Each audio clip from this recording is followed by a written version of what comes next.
ओम शांति। आज है 23 अक्टूबर और आज की मुरली का स्लोगन है, ईश्वरीय शक्तियों से बलवान बनो तो माया का फोर्स समाप्त हो जाएगा। तो ईश्वरीय शक्ति अर्थात सर्वशक्तियाँ। अगर हम सर्वशक्तियों से भरपूर हैं, अगर हमारे अंदर सर्वशक्तियाँ जमा की हुई हैं, तो हमको माया हमारे जीवन में है ही नहीं। माया से हमारा कोई लेना देना होगा ही नहीं, क्योंकि अगर हम अपने आप को सर्वशक्तियों से भरपूर रखेंगे, ईश्वरीय शक्तियों से भरपूर रखेंगे, तो हमारे जीवन में माया या विघ्न किसी भी प्रकार का हो ही नहीं सकता है। वो हमारे लिए बहुत छोटी बात हो जाएगी। इसलिए बाबा कहते हैं कि अभी का पुरुषार्थ सर्वशक्तियों से भरने का होना चाहिए। इसीलिए पुरुषार्थ अभी हम बच्चों को इन महीन बातों पर ही करना चाहिए कि किसी को दुख तो नहीं दिया, हैंडलिंग करना आया अथवा नहीं, यह तो सब छोटी छोटी बातें हैं। बाबा कहते हैं पुरुषार्थ इन बातों का नहीं होना चाहिए। अभी का जो पुरुषार्थ हम बच्चों को करना चाहिए वह सर्वशक्तियों के स्टॉक के भरने का होना चाहिए। अगर हम रोज की चार्ट की चेकिंग करते हैं तो उसमें यह नहीं होना चाहिए कि किसी पर क्रोध तो नहीं किया, या कोई आत्माएं मुझसे असंतुष्ट तो नहीं हुई। ऐसी मोटी मोटी बात चेक करना, बाबा कहते हैं यह तो घुड़सवार और प्यादों का काम है। पुरुषार्थ अभी के समय का इन बातों का हमारा नहीं होना चाहिए। अगर हमारे अंदर कोई भी एक शक्ति का कमी होना, अर्थात मुरब्बी बच्चों की लिस्ट से निकलना, तो बाबा कहते हैं कि अगर हम ऐसे संकल्प करते हैं या ऐसा सोचते हैं कि ऐसे नहीं कि 6 शक्तियाँ तो मेरे में हैं ही और 2 शक्तियों की कमी है, तो फिर 50% से तो आगे हैं, हो गए हम इसमें खुश। हमको इतने में ही खुश नहीं होना चाहिए। अष्ट शक्तियों को तो मुख्य कहा ही जाता है, लेकिन होनी तो हमारे अंदर सर्वशक्तियाँ ही चाहिए। सिर्फ अष्ट शक्तियों को अगर हम अपने अंदर जमा करते हैं तो यह काफ़ी है, ऐसा नहीं हो सकता, क्योंकि अष्ट शक्तियों के साथ साथ हमको सर्व शक्तियों से भरपूर होना चाहिए। तो अब कोई भी एक शक्ति की हमारे अंदर कमी नहीं होनी चाहिए, क्योंकि अगर किसी भी शक्ति की अगर कमी होगी तो जिस भी शक्ति की कमी होगी हमारे जीवन में वही परीक्षा के रूप में आएगी। अर्थात हर एक के सामने ड्रामा अनुसार पेपर में वही क्वेश्चन आएगा जिन शक्तियों की हमारे अंदर कमी होगी। इसीलिए बाबा कहते हैं कि अभी का समय का पुरुषार्थ छोटी छोटी बातों का नहीं है।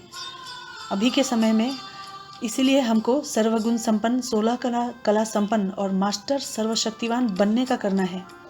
अगर एक शक्ति की भी कमी है तो फिर शक्तियाँ ही कहेंगे, ना कि सर्वशक्तियाँ, बाबा कहते हैं। तो हमको खास करके अभी के समय में देखना है, क्योंकि जो विशेष आत्माएं होंगी, जो शक्तियों का स्टॉक जमा करने वाली आत्माएं होंगी, उन आत्माओं के मुख से और उनके अनुभव से उनके संपर्क में आने वाली हर आत्मा का सेकंड में और अति सहज ही डायरेक्ट बाप से कनेक्शन जुट जाएगा। और जो साधारण पुरुषार्थी आत्माएं होंगी, जिनका पुरुषार्थ अभी भी तीव्र गति से नहीं चल रहा होगा, तो उनकी सर्विस में जो रिजल्ट आएंगी उसमें उनके संपर्क में जो आत्माएं आएंगी, ना तो उनको कुछ सहज अनुभव होगा और ना ही वो शक्तिशाली बनेंगी।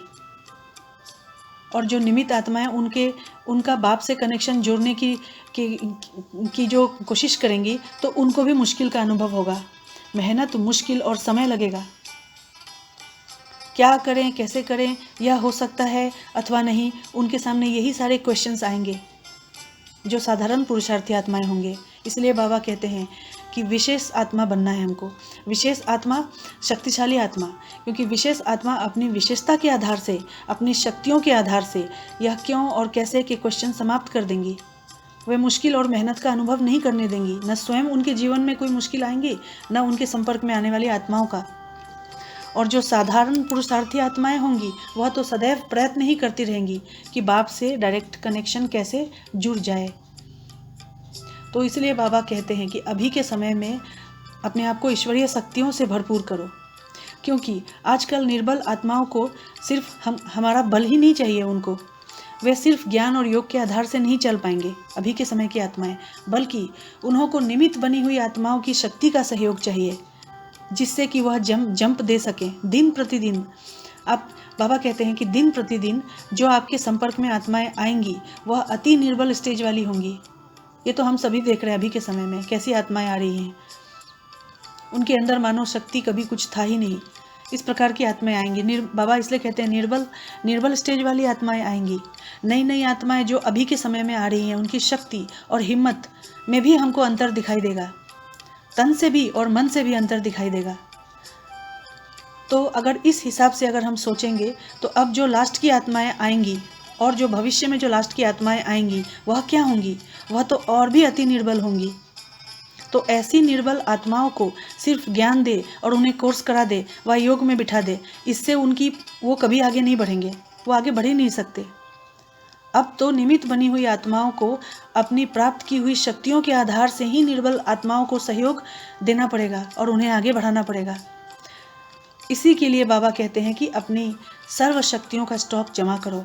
ये बाबा कितनी गहरी बातें कर रहे हैं, क्योंकि बाबा ने तो ये बातें काफ़ी पहले अव्यक्तवाणियों में कह दिया था, लेकिन अभी हम सभी प्रत्यक्ष देख रहे हैं, वो समय अभी निकट है। इसलिए बाबा ने तो पहले ही इन सभी बातों के लिए हम बच्चों को समझदारी से समझा दिया था कि आगे चलकर जब प्रकृति के प्रकोप होंगे और आपदाएं आएंगी, तब सबका पेट भरने के लिए कौन सी चीज़ काम आएंगी। बाबा ने अव्यक्तवाणियों में कहा है 84 के समय में कि कौन सी चीज़ें काम आएंगी। उस समय सबके अंदर कौन सी भूख होगी, अन्न की कमी या धन की कमी, ये तो कुछ होगी नहीं।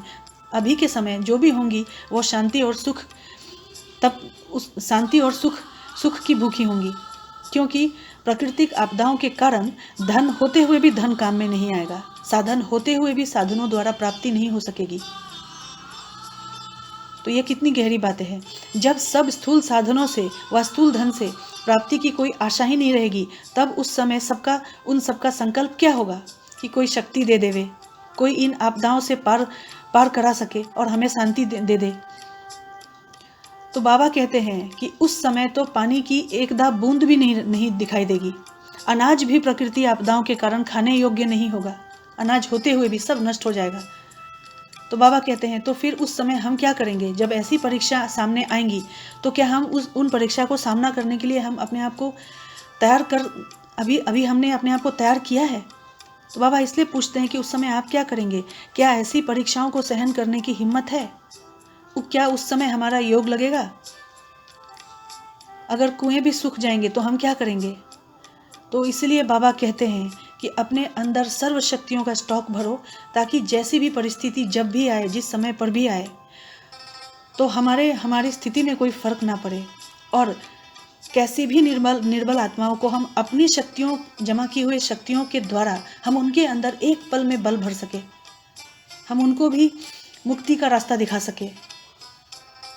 तो इसलिए बाबा कहते हैं कि अगर अभी तक कहीं भी नुकसान हुआ है तो वह हमारी अपनी बुद्धि की जजमेंट की कमजोरी के कारण, लेकिन अगर हमारी बुद्धि महारथी और विशाल बुद्धि वाली है और सर्व शक्तियों के वरदान प्राप्त कराने वाली है, तो किसी भी स्थान पर रहते हुए वह हमारे लिए सूली से कांटा बन जाता है।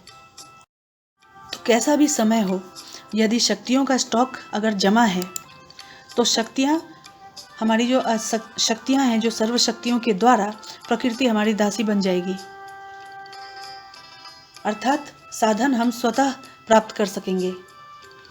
तो इसीलिए बाबा हमको आज की मुरली में यही समझा रहे हैं कि अपने आप को ईश्वरीय शक्तियों अर्थात सर्व शक्तियों से बलवान बनाओ, तो माया का फोर्स समाप्त हो जाएगा। तो अभी का समय हमको सिर्फ माया से लड़ने का नहीं है। अगर हम अपने अंदर ये सारी शक्तियों को जमा करते जाएंगे तो माया हमारे जीवन से सहज ही पार हो जाएगी, निकल जाएगी। ओम शांति।